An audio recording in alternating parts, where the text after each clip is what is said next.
Okay, so this is the article in the Indian Express. It's written by Mr. Ajay Srivastava, and this is the detail that the writer is the founder of the GTRI. So we are going to understand about the FTA, and along with that, what does this article talks about. It has mentioned actually four challenges, and this is very interesting. अगर हम UPSC mains perspective से देखें, किसी और perspective से देखें, तो very important and short में ट्राई करेंगे कवर करने के लिए। तो इंडिया ने मोटी मोटी स्टोरी ये है कि इंडिया ने ना 15 FTA अभी तक है ना वो कर दिए, साइन कर दिए, जिसमें 27 कंट्रीज़ कवर हो रही है। और रिसेंटली मतलब अनदर 9 जो 9 एग्रीमेंट अभी वो ऑन गोइंग है, जिसके बाद हम है ना 69 कंट्रीज़ हमारे साथ कनेक्ट हो जाएगी, और 75% ऑफ जो कंट्रीज़ एक्सपोर्ट्स है मतलब उसको मतलब वो मिलेगी, राइट, अपॉर्चुनिटी मिलेगी। सो अभी क्या है, कुछ चार चैलेंजेस इन्होंने मोटे मोटे बताए हैं। पहला तो इन्होंने बोला है कि राइजिंग ट्रेड डेफिसिट हो रहा है, मतलब the trade deficit is rising. Trade deficit क्या होता है? When you are importing something and when you are exporting something. So when you're importing more and exporting less, you will have a trade deficit, and when you are importing less and exporting more, that is a trade surplus. So इसके ना इन्होंने बोला है कि basically देखो, जब से हमने FTA साइन करी है ना, हमारे ट्रेड डेफिसिट ना बढ़ता जा रहा है। तो एशियन कंट्रीज़ के साथ हमारा कितना हो गया? 381 हो गया है। जापान के साथ 318% इंक्रीज़ हो गया हमारा ट्रेड डेफिसिट, और वर्ल्ड में हमारा 142% इंक्रीज़ हुआ है रेस्ट ऑफ द वर्ल्ड के साथ। और यहाँ पे सिर्फ एक एक्सेप्शन है कि जो ये साउथ एशिया है ना, वहाँ पे हमें थोड़ा सरप्लस मिला है देखने को, $6.7 बिलियन टू $20 मिलियन, मतलब यहाँ पे हमें थोड़ा सरप्लस देखने को मिला है। अब ये कह रहे हैं कि चार चैलेंजेस है ना, मतलब ये उसमें से फर्स्ट चैलेंज है हमारा ट्रेड डेफिसिट राइज हो रहा है। ट्रेड डेफिसिट राइज हो रहा है तो मेन इसके अंदर प्रॉब्लम हो क्या रही है कि देखो, जो कंट्रीज़ है ना बेसिकली जैसे इंडिया है, तो इंडिया का जब हम है ना ऑलरेडी जब हम है ना वो देखते हैं कि कितनी ड्यूटीज़ इंडिया लगा रहा है, तो वो कंपैरेटिवली है ना ज़्यादा हाई है in comparison to Asia, Japan, South Korea. Like जब कोई भी मैन्युफैक्चरर यहाँ पे इंपोर्ट कर रहा है, फॉर एग्जांपल साउथ एशिया के अंदर, है ना, तो वहाँ पे क्या नेग्लिजिबल ड्यूटी है भाई, बहुत कम ड्यूटी है। देखो, read this line, the average most favorable nation tariff are close to zero in Singapore। और अगर हम FTA साइन करते हैं सिंगापुर के साथ, तो जो ऑलरेडी जो वहाँ पे जो लोग एक्सपोर्ट कर रहे हैं इंडिया से, तो उनको कोई मेजर बेनिफिट नहीं मिल रहा है। हाउएवर इंडिया का ट्रेड स्ट्रक्चर जो है वो ऑलरेडी हम ज़्यादा कर रहे हैं, मतलब ज़्यादा हमारा MNF most favourable nation tariff है, दैट इज़ हमारा थोड़ा ज़्यादा इन कंपैरिजन टू इट। तो उनको जो जो सिंगापुर के एक्सपोर्टर है उनको इंडिया में इंपोर्ट करने का ज़्यादा बेनिफिट है। सो एज अ रिजल्ट जब इंडिया टैरिफ कट करता है FTA के अंदर, तो एक्सपोर्टर जो इन कंट्रीज़ में है, they tries to get a significant price advantage in the Indian market, and that's why they are importing in India more, right? तो जिसकी वजह से our trade deficit with these countries is increasing. However, often little additional मतलब market access मिलता है वैसे तो इनको, बट जब जब ये हम फ्री ट्रेड एग्रीमेंट साइन कर देते हैं, तो they get a huge advantage. So almost all the imports in the Singapore enters duty free under MNF rule, while more than 80% do so in Japan and Malaysia. In the EU and UK, more than half of the import face zero custom duty। तो जो वहाँ पे जो लोग export कर रहे हैं, they already have an advantage. तो अगर ये फ्री ट्रेड एग्रीमेंट कल को साइन करते हैं, तो एक्सपोर्टर्स को लगता नहीं है कि बहुत ज़्यादा इनको मतलब बेनिफिट मिल रहा है। बट इंडिया में जब गेट ओपन होते हैं, तो भाई Indian market is a huge market, and लोग वहाँ पे ट्राई करते हैं कि अपने कॉम्पिटिटिव रेट्स पे बेचें। अब क्या है कि सेकेंड प्रॉब्लम इसी से निकल के आई है, that is low utilization of free trade agreement FTA by the Indian exporters. तो इसके अंदर प्रॉब्लम क्या हुई है कि देखो, अब वी ऑलरेडी नो कि हमारे जो एक्सपोर्टर्स हैं उनको ऐसा कोई एडवांटेज लगता नहीं। अगर सिंगापुर में almost zero, close to zero है, ठीक है, ड्यूटीज़, और जापान में 4%, तो that doesn't make a huge change अगर FTA आ जाता है। और जो हमारी जो कॉस्ट है, मतलब जो हमारी लॉजिस्टिक कॉस्ट है, ठीक है, उसको बराबर करके व्हेन वी ट्रेड, तो एकदम है ना, मतलब ना के बराबर ही हमें बेनिफिट नज़र आता है हमारे एक्सपोर्टर्स को। तो इवन जो है MFN टैरिफ लो है, 1 to 3% है, the saving are often too small to justify the cost of complying with the rules of origin certification requirement and paperwork.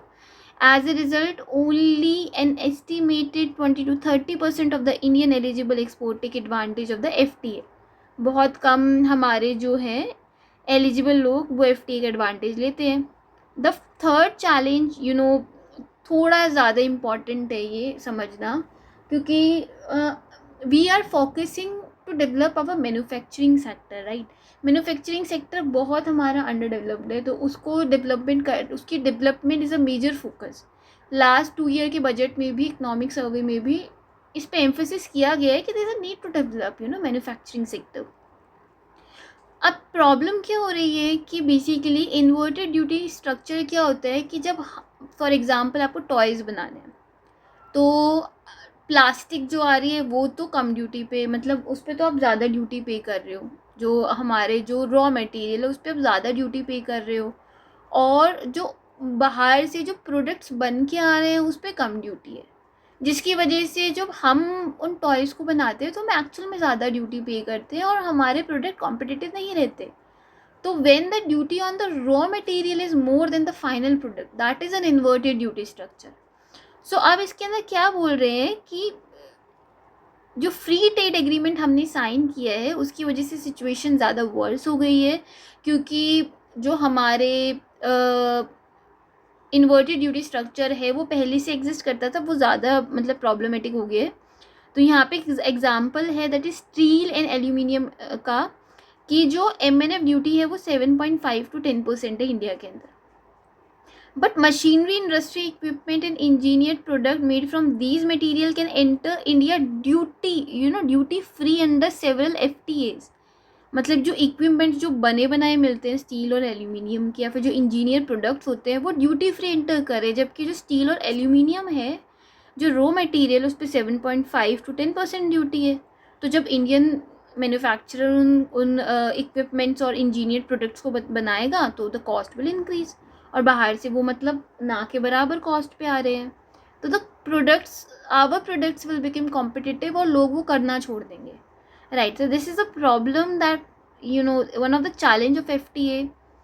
इसकी वजह से क्या हो रहा है कि जो मैन्युफैक्चरिंग यूनिट है इंडिया की, the fourth problem that relocation of the manufacturing to FTA partners country, की जो हमारे मैन्युफैक्चरिंग के जो पीपल हैं, जो लोग हैं, व्हाट दे आर डूइंग, जब उन्हें लग रहा है कि इन्वर्टेड ड्यूटी स्ट्रक्चर है, if we will made this product in Singapore and if we will import this in India, हम करेंगे तो हमें ज़्यादा बेनिफिट है ना, हम क्यों इन्वर्टेड ड्यूटी को बियर करें. And this is the point that you can read here, the fourth point, that FTAs and resulting inverted duty structure in the growing incentive for firms to manufacture outside India rather than within India. When the raw material and component attracts duty in India but finished product can be imported duty free from FTA partners, companies may find it more profitable. Asian countries are increasingly becoming manufacturing hub. इसी reason की वजह से China हो गया, Japan हो गया, इनकी companies जाती है वियतनाम, थाईलैंड, इंडोनेशिया, वहाँ पे डेवलप करती है because of this problem, right. So similar trend हमें electronic, steels, chemical, plastic, consumer, engineering products में भी देखने को मिल रहा है. The manufacturing sector is shifting outward. ठीक है, यहाँ पे हम देख सकते हो the FTA trends can be seen in electronic, steel, chemical, plastic, consumer good, engineering product. So when it became cheaper to manufacture in an Asian country and export duty free to India than to produce in India, inward investment and job trend move abroad. तो इससे investment और job जो India में investment हो रही है या फिर जो जॉब अपॉर्चुनिटी हमें मिलनी चाहिए थी, actually that is been given to the Asian countries, the people of the Asian countries. So this is these are the four important challenge of FTA. Most people think that FTA is a good opportunity, but no, it comes with the challenges. And as you are signing more and more FTA, the more and more job and investment opportunity is moving abroad. So this is something that the government should see and should focus. I really find this article very meaningful. So unless Indian tariff on the industrial inputs are better aligned with its FTA, जब तक India के tariff और industrial input align नहीं करते FTA commitments के साथ, ये agreements जो है वो एनकाउंटर कर सकते हैं एज फर्म की वो एब्रॉड में जाके प्रोड्यूस करे, मतलब हमारी ओल्ड फर्म बाहर जाके प्रोड्यूस करेगी रेदर देन इन इंडिया, जिससे कि हमारी डोमेस्टिक मैन्युफैक्चरिंग और सप्लाई चेन वीक हो रही है. So the government in the industry must work together. I will say again that industry और गवर्नमेंट को एक साथ काम करना चाहिए और एड्रेस करना चाहिए इन 4 challenges को, that how they can tackle it. It's a very these 4 challenges are the main challenges and main में इस बार आने की इनकी बहुत ज़्यादा चांसेस है, मुझे ऐसा लगता है.